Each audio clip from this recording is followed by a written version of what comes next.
Bonjour tout le monde, je suis ravi de vous voir une autre fois. Au cours de cette vidéo, je vous invite de suivre avec moi une série d'exercices qui traitent le cas de modalités de l'utilité espérée, des modèles d'utilité espérée. Donc j'ai préparé deux petits exercices qui vont vous permettre de bien comprendre le contenu du cours que vous avez lu. Donc je vais commencer d'abord par le premier exercice. Donc, le contenu de cet exercice est le suivant. Donc, vous avez un individu qui dispose d'un revenu de 1000 dirhams. Ça, c'est la richesse initiale. On lui offre la possibilité d'investir dans un projet qui représente 50% de chances de rapporter 200 dirhams. C'est-à-dire qu'il va gagner 200 dirhams avec une probabilité de 50%. Et 50% de chances d'imposer des pertes de 100 dirhams. C'est-à-dire il va perdre 100 dirhams avec une probabilité de 50%. Donc cet individu, il possède une fonction d'utilité qui est représentée par le tableau suivant. Donc l'utilité que l'individu retire des différents niveaux de revenus est le suivant. Donc vous avez ici les revenus sur la première ligne, et la deuxième ligne, c'est la valeur de la fonction d'utilité de chaque revenu. Donc la première question est la suivante. Donc je vais répondre à cette question ici, donc je vais laisser un petit espace pour faire la correction. Donc la première question qui se pose, c'est quoi? C'est que est-ce que, à votre avis, cet individu va investir ou bien va choisir d'investir dans le projet? Donc pour répondre à ce type de question, je vous conseille bien de modéliser ce contexte sous forme d'un modèle loterie, du modèle loterie. C'est-à-dire on va avoir deux loteries ici. La première loterie, est-ce que c'est investir? Et la deuxième loterie, c'est-à-dire pas investir. Donc on va noter L1, loterie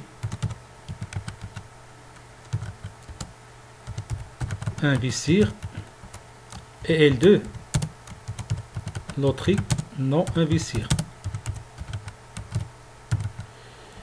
Donc la présentation de loterie, donc L1, on aura ici quoi? Donc on va noter d'abord W0, pardon, W0,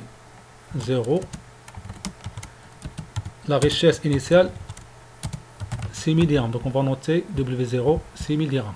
Ça c'est la richesse initiale. Richesse initiale. Donc la loterie 1, donc la richesse initiale elle devient comment? C'est-à-dire 1000 plus 200 lorsqu'il gagne. Donc on va commencer par 1200 avec la probabilité. Donc ça c'est pour s'il gagne. S'il perd, donc il va perdre combien? 100. Donc 1000 moins 100, ça vaut 900. Donc ça c'est les gains, ou bien les revenus, ou bien la richesse. Donc pour avoir 1200, c'est-à-dire s'il gagne le projet, donc on a une probabilité de 50%. La même chose pour le cas lorsqu'il perd. Donc on va avoir 50%. Donc on va présenter la deuxième loterie de la même façon, mais cette fois-ci on va changer la richesse.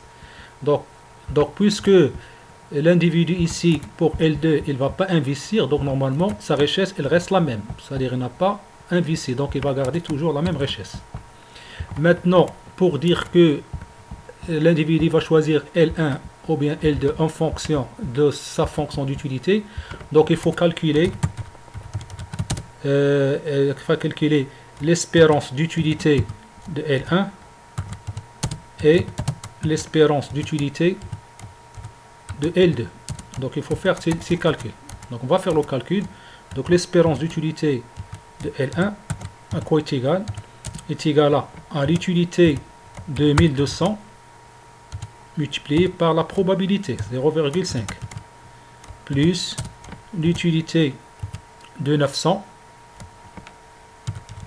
multiplié par 0,5. On va faire les calculs. La même chose, on va calculer utilité, l'espérance d'utilité de L2.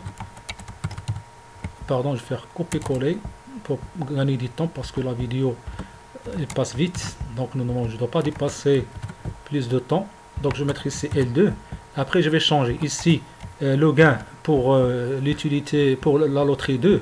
C'est 100, c'est 1000 fois 0,5 plus 1000 fois 0,5. Donc cette valeur, il vaut 1000. Et ici, on va voir quoi? 0 0,5 multiplié à quoi est égal à l'utilité de 1200. Donc dans notre tableau, vous avez l'utilité de 1200, c'est 220. Donc ça, c'est multiplié par 220 plus 0,5 multiplié à quoi est égal à l'utilité de 900. Donc l'utilité de 900, c'est 200.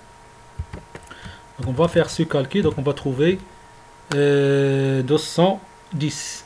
Donc le calcul va donner 210. Ici, l'utilité, l'utilité de 100, pardon, 2000, à quoi est égal à l'utilité de 2000, pardon. Ici, on va voir l'utilité 2000, c'est quoi l'utilité 2000? Donc, c'est l'utilité 2000 est égal à combien? L'utilité 2000, c'est 2014, c'est 214, pardon. Donc, on dit que L1, elle choisit une loterie par rapport à une autre loterie, c'est son espérance d'utilité est plus grande. Donc, on va comparer les deux utilités. Qu'est-ce que vous trouvez? On remarque que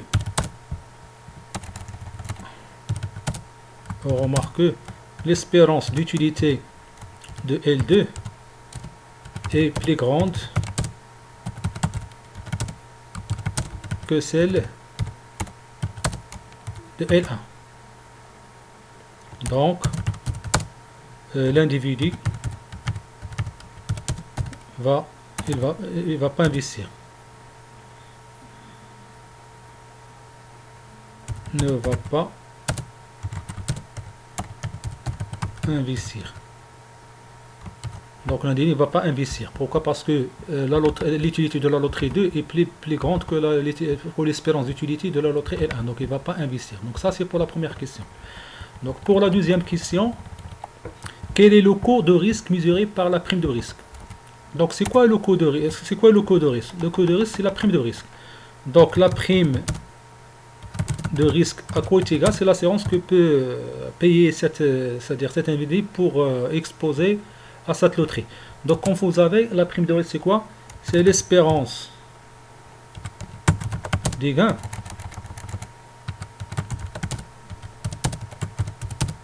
moins l'équivalent certain. On va faire le calcul de chacun. Quoi est égal à l'espérance des gains? Donc on va faire calculer l'espérance des gains et l'équivalent certain. On va faire les calculs pour calculer la prime de risque. Donc calculer l'espérance des gains et l'équivalent certain. Donc à quoi est égal à l'espérance des gains? L'espérance des gains à quoi est égal?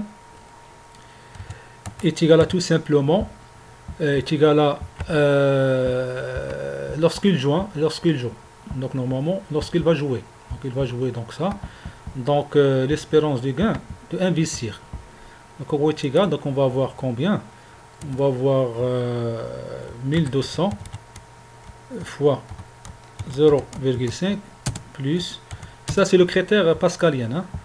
Pascalien. Donc plus 900 fois 0,5. Donc on trouve 1200 est égal à 1200 plus 900 divisé par 2. Quoi est égal? Je fais petit calculatrice, donc je vais faire le calcul. Donc je trouve 1200 plus 900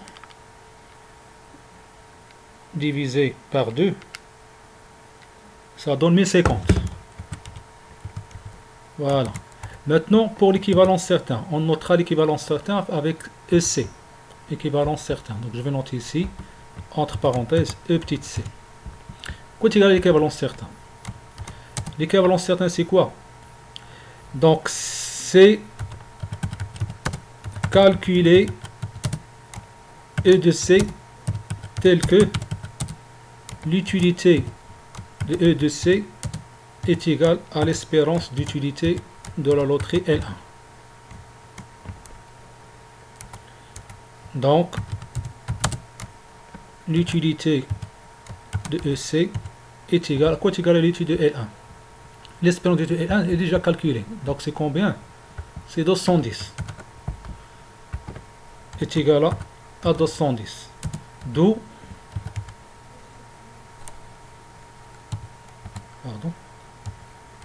donc à partir de la table de variation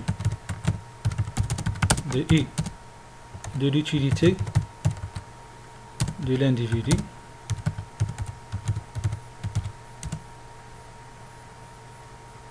on déduit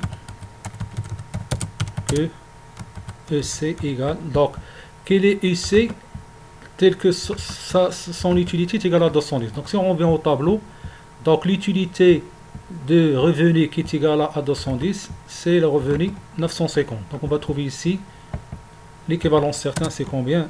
C'est 950. Voilà. Donc, alors, la prime de risque égale